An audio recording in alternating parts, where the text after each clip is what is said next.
since the petition.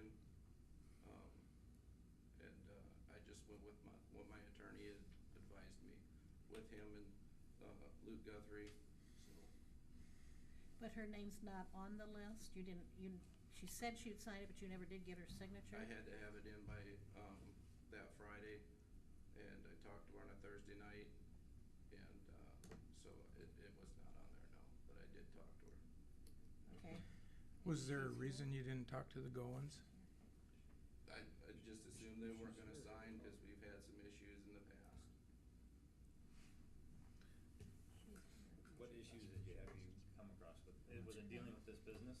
Once was, yes, and it was stated in my citation as far as in detail.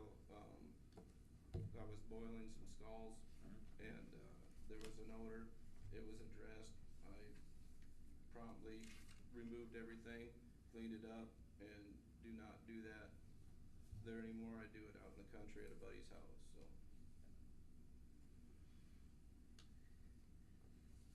Did you Are want? you a licensed gun dealer? I never believed it was. You need a FL. I mean, I know that it was in the ads originally. It wasn't, it was a misunderstanding. Because that is a school safe route through there, and that's why we. I understand, and it was removed. I had removed it the next day. It's off your ad, but do you deal with guns? Do you sell, buy, trade, or anything No, else with them? You can't even do it without an FFL license, so. Okay. And I think for your citation, didn't you have to go out and you took some pictures at the time of a deer head or something that was left outside, or That's not? completely different That's- issue. That was all, that's been taken care of. Okay. What he But got the that- citation for is running a business without a license. Okay, which is what triggered applying for this, Correct. for this? Okay. Right, you have to, he's running a business out of his home, so he needs a home occupation. Okay, okay. I believe the other neighbor that's in question is actually here. Would you please come forward and tell us your name and address? I'm Darlene Esmoil, 214 Fifth Avenue Southwest, and I am adjacent directly to the west side of his property. Okay, And I will say this, it's a misunderstanding what I just talked to him this evening, but I said if the city approves, I will accept it, but I do not intend to sign it myself. okay, so you had no plans of signing the documentation to approve it yourself? Correct. You're leaving it up to the council for their But decision? I'll accept it if the council Okay, approves it. okay, thank you. Thank you. What is your preference, though, Darlene? I don't know that I have a preference because I think that the city ordinance is what should be followed. And if he follows the city ordinance and is approved by the city council, I believe that then I have no right to say otherwise, as long as, and I don't know what restrictions would be, what things would be allowed in his business, because I haven't investigated that at all, so. But I would assume that if he had a license and a property or a home business license that was approved, there would be some guidelines that would have to be followed. Am I correct? He could not create any kind of a nuisance at all.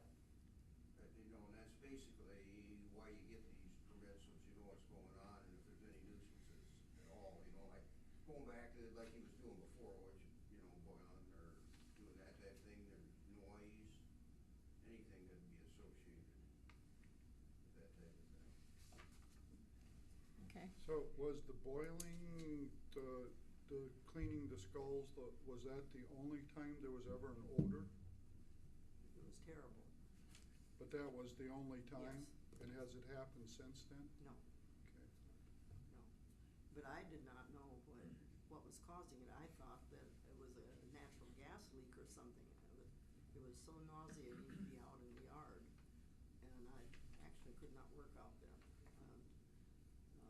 So I know our nuisance nuisance ordinance does have about odors and stuff in it, so. If you wanna, Did you have something that you filled out too as part of the written one as far as the noise, because it's next to your house, his garage or something, or is that, That's irrelevant, I'll say that. okay, I had more concern about whether chemicals were being used and and how they were being disposed of, if they were being used. He stated he does not use chemicals. okay. And I take it when you checked out the property, you found that to be true? Did any hazardous chemicals or any other chemicals that, I wouldn't have any idea, I haven't been inside his garage, but I guess it's not a garage anymore, it's enclosed, so I have no Oh. idea what he does in there. okay. Is it part of something you should do if he's gonna have have a home occupancy permit? Normally, if we do inspections, it's because they're actually got, people in and out of the house, you know, basically checking exits, that type of thing. I would assume this type of business, or, you know, would only be one or two people there at a time. It's not like he's gonna have a whole house full of, that I'm gonna worry about exits and that type of thing.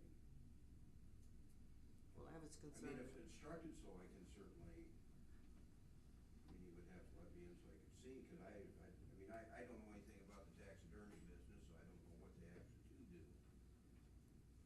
Well, I was concerned whether, if he was using chemicals, whether they were being disposed of through the sewer system of the city.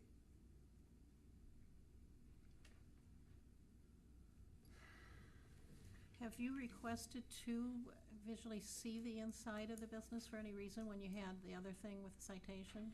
No? Okay. I think, Darlene, you can sit down probably if you Yes. want to. Thank you, thank you for Thanks, coming up. Aren't there chemicals used to tan them hides? I would think. yes. Well, maybe Mr. Tremblay, could you explain the process you go through in your operation as far as whether you do use chemicals or not? I used to, but there's not anymore. We've, since been approved by the state to be foster licensed parents. And so they've done a home inspection, and we're not allowed to have anything hazardous chemicals on the around the property or anything, and they come to a surprise visit. So I've switched to, what they call as a paint-on tan.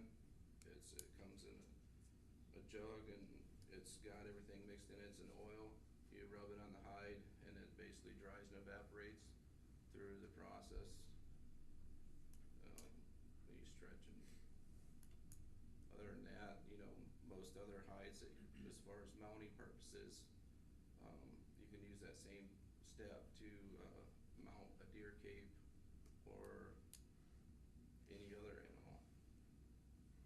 So when somebody, are you just mounting the heads then, or do you do the entire animal, or?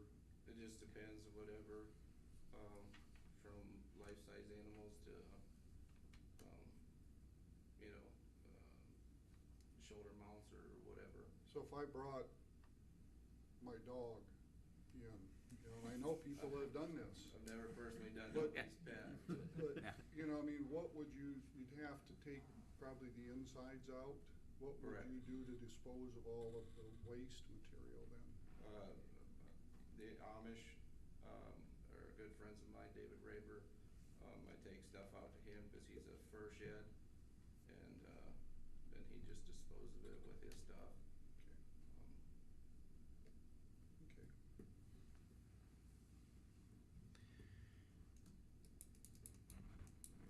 Anything else? Any other questions? So I just wait and see if anybody had anything else to ask.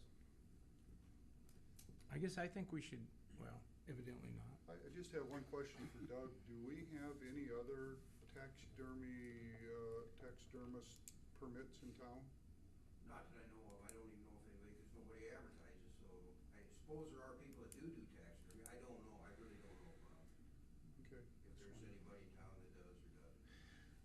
Well, but, you know, I mean, it's not a secret or anything, and Chris is doing a lot of work out of town now, but Chris Isham has done taxidermy for years.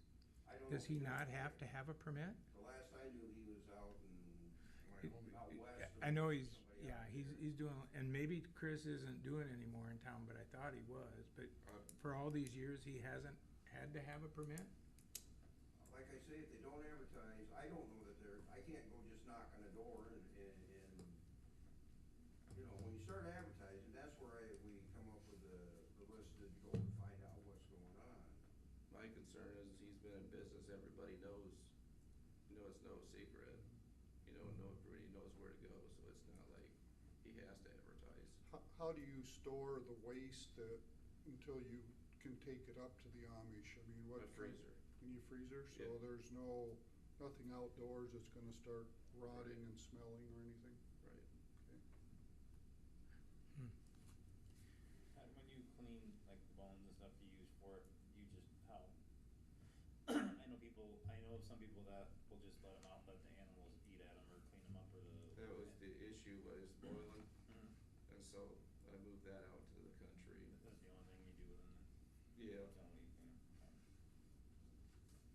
some people beetle clean, but Mhm. I don't, cause they do get out and they'll eat hides and mounts and everything else. I don't, just for the liability of it. So you have another business or another property or something out in the country that you do the other stuff that you can't do within the city limits? Correct. Okay.